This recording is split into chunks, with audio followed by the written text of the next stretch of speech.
Hey now, what's up everybody? My name is Mike Brown, aka ReviewKingMB, and I just got done watching this week's episode of Arrow, and after watching it, I had to talk about it. Let's just get into it. At the beginning, you see that Andy, Diggle's brother, is still working with them, and he's their inside man into Dark's plans and whatnot. But the last couple times that he was helping Green Arrow, Oliver was sort of like putting pieces together and how things didn't make sense. And he didn't trust Andy. He thought Andy was betraying them and really working for Dark. And Diggle didn't like that. He was trying to give Andy another chance, and he resented Oliver for this. They got into a big fight. But you know what? I don't know how I was supposed to feel, like if the show was supposed to make me agree with Diggle, but I agreed with Oliver. I didn't trust Andy. I said, you know what? I know that they tried to do a redemption story with him, but I didn't believe it. And everything that Oliver was saying was making sense. And when Diggle said what he said to Oliver, like, oh, that's why Felicity left you, because you haven't grown past the man you were on the island, and all of this really mean, hurtful shit. I know he was angry, but that was wrong. I've never really disagreed with Diggle that much or thought that he said something that was that bad. I don't know, I didn't like that he said that to Oliver.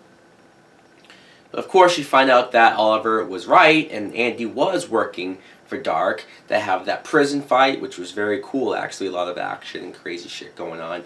Dark wanted that statue to get his magical powers back, and he got them back. And Laurel, you know what? I've liked Laurel the last few episodes. And it wasn't even like I've ever come to a point where I disliked her. Maybe season 2, where she was going through the alcoholism and she became a drug addict, and maybe I had some annoying moments with her, but lately I've come around on her a lot. I was getting to like her a lot, and with Felicity starting to piss me off a little bit, like she's been doing, I was even sort of in my head creating the idea of Oliver and Laurel getting back together. I actually wanted to see it, to be honest. I did. And I thought it was going to happen.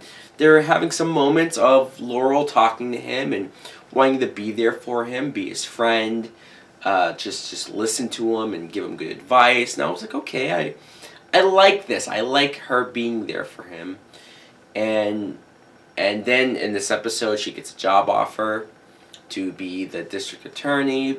She was going to turn it down because she didn't want to stop being the Black Canary, but Oliver convinced her that, no, this is what you really want to do.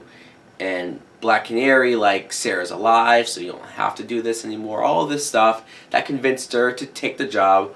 So she decided to do one last night as the Black Canary. And of course, even when she said that for the last time, I thought, well, usually when that happens in like a movie or something, when somebody's like, okay, this is going to be my last time when I do this, they die. And I thought to myself, okay, either she's going to die or this really is the last time, and then we just don't. I figured she'd still be a part of the team in a different way, a legal way, or I don't know. I didn't really think they would kill her, although that line made me think it was possible. And then when Dark stabbed her with the arrow, I thought, holy shit, she's the one in the grave. I was very surprised. I was very upset. A lot of emotions going on. They rushed her to the hospital.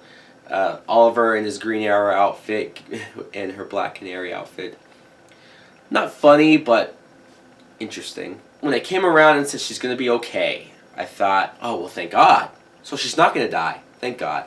It was a tease, all of this stuff, but fine. I was happy to know that she wasn't going to die. They're talking to her, and then the moment where she gives Oliver that picture and says to him that she's like, I'm happy that you found Felicity, but, you know, even though she's your true love, you'll always be my true love, like that. I did let out an audible, aww, like I did, I felt bad. That, you know, it was something that once again makes me think like, hey, maybe one day, you know. But now he knows this. She said anything could happen, so that's why she was telling him. And then she says, you have to promise me something. We don't hear it. Cut. And then she just starts spazzing out. And at first I'm thinking, okay, maybe what she said to him was some type of like, hey, let's fake my death. Let's do this and that. But then, no, like she dies. She dies. Oliver's reaction is clear as day that he was shocked and he didn't know what was going on. I don't really know what the explanation was on why they thought she'd be okay and then why she just all of a sudden fucking died. But she died, and Quentin's reaction, the father Lance's reaction, when he just like fell and just was... I'm like, again, how many times does this fucking guy have to hear news that one of his daughters has died? Sarah's died like 3 times and he's dealt with that. Now his other daughter is dead. And man, oh man, it sucks. It sucks. It's something that I almost didn't realize how much I did like Laurel until they killed her, because I liked just her being Black Canary, because that's kind of how it was supposed to be. Like, we all knew she was supposed to be Black Canary, so we accepted a lot of maybe the faults of writing in her character in earlier seasons. But I felt like they did a good job slowly rebuilding her as a character, slowly regaining our trust for her as a character, as a hero. She was coming around. Sure, she wasn't the greatest hero at first, but of course she was at first. She was going through the motions. She was being trained, and she was work in progress. I was okay with her, especially this season. It sucks that she's dead now. I went online too to like try to like and no, producers are like, yeah, she's dead. She's gone. She's the one in the grave. All of this stuff. We saw Felicity at the very end of the episode as well. And look, I'm sure I would be upset if it was Felicity in the grave. I'm sure I'd be a little bit like, oh, that sucks. I used to like her, but I don't like her now. So, to be honest, I would have rather it had been Felicity in the grave than Laurel. And I don't want to make it seem like I'm Felicity bashing here. It's just, I've done a complete 180 on Felicity. She'd have to do a lot to win me back over. She would. And it sucked. Now, I did see that the producers said that Katie Cassidy will be portraying Earth 2 version of Laurel Lance on an episode of The Flash upcoming. So that's cool. That instantly made me think, well, maybe that Laurel will come over and maybe she will be different, or she will be more like Dinah Lance from the comic books that is Black Canary. Maybe that's how they'll do it. Maybe that's how they'll make this all come full circle. They did a death like this as a shake-up, but they knew they had an easy out with Earth 2 in The Flash. So if that happens, if she does come back as a different version of Laurel, I would love it. I really would. If she doesn't, if it's only a one-off episode and then we never still see her, then yeah, that sucks.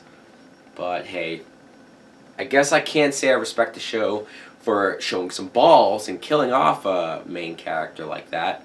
And it's not even the season finale. That's where I should talk about The Walking Dead a little bit, because I was in Dallas, Texas. I was away for the weekend, so I didn't watch Walking Dead live, and I stayed off of Facebook and the internet for days because I did not want to get spoiled, because I knew that Negan was coming on The Walking Dead and that somebody was going to bite the bullet or bite Lucille in ways. And I successfully stayed away. I didn't get spoiled or nothing. When I got back home, I immediately watched The Walking Dead. It was like one of the first things I did.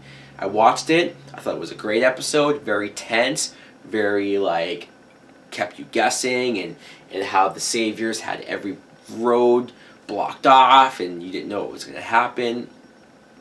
But of course you got the ending where we finally see Jeffrey Dean Morgan as Negan and how scary he was, intimidating he was, but yet also charming and charismatic in a lot of weird ways. He had the smile, he had this type of just personality to where like I want to like him, but he's evil, or he's doing these evil things, and him having our group on their knees lined up in front of him like in the books, with the whole gang around them, like the biggest gang ever.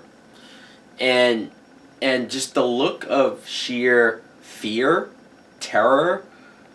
Some of them were crying on their knees. Like, that was helping. I was already there. I was already at that emotional level. But seeing them like that as well was like, fuck. This is it. This is the big moment from the comics where you know who brutally dies. I wasn't even sure if they were going to do that particular person. They sure teased it. But I said to myself, well, somebody's going to fucking die. And then after his speech, he takes the bat, and you see the point of view of whoever it is, and Negan's bashing their head in. You hear it, blood comes down the screen, and he's bashing them, and you hear screams, and it's and then it's over. And I honestly could not believe that that's how they ended it. I literally sat up from my couch and was like, they're not going to show us who's dead? What? And I initially was disappointed. I was like, oh, that fucking sucks, because like this was built up for at least people from that know the books and knows things that happen, and we knew that Negan was coming, and we saw the scene and said, holy shit, they're doing it, this is it. Who's it going to be? Is it going to be Glenn? Is it going to be, are they going to switch it up and have it be Maggie, because she's already dying, I guess, or she's sick? Are they going to throw a big swerve and kill off somebody like Carl or Abraham, or I mean, we don't know. Daryl, that's another big one.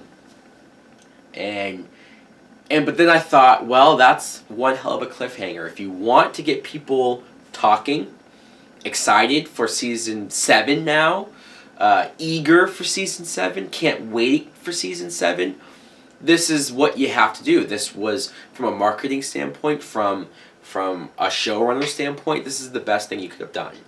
And I get it. I'm coming around to understanding it. If I did watch it live on Sunday and do a video right after, I might have been more pissed, probably, if I did a video. But I understand it. I get it. In one hand, it sucks. Another hand, it makes sense. I don't know who it is. I don't even know if the showrunners know who they're going to kill off.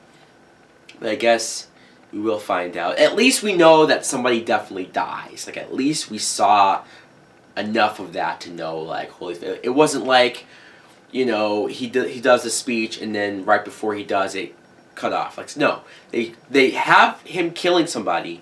We just don't know who it is. Great finale, obviously. Obviously. Now, guys, let me know in the comments below. You can talk about either one if you want. The Walking Dead finale, what you think of it, were you pissed, did you love it? Or the Arrow episode where they surprisingly, shockingly, in my opinion, killed off a character that was worth keeping around. I don't know. Thanks for watching. Like, comment, subscribe. Later!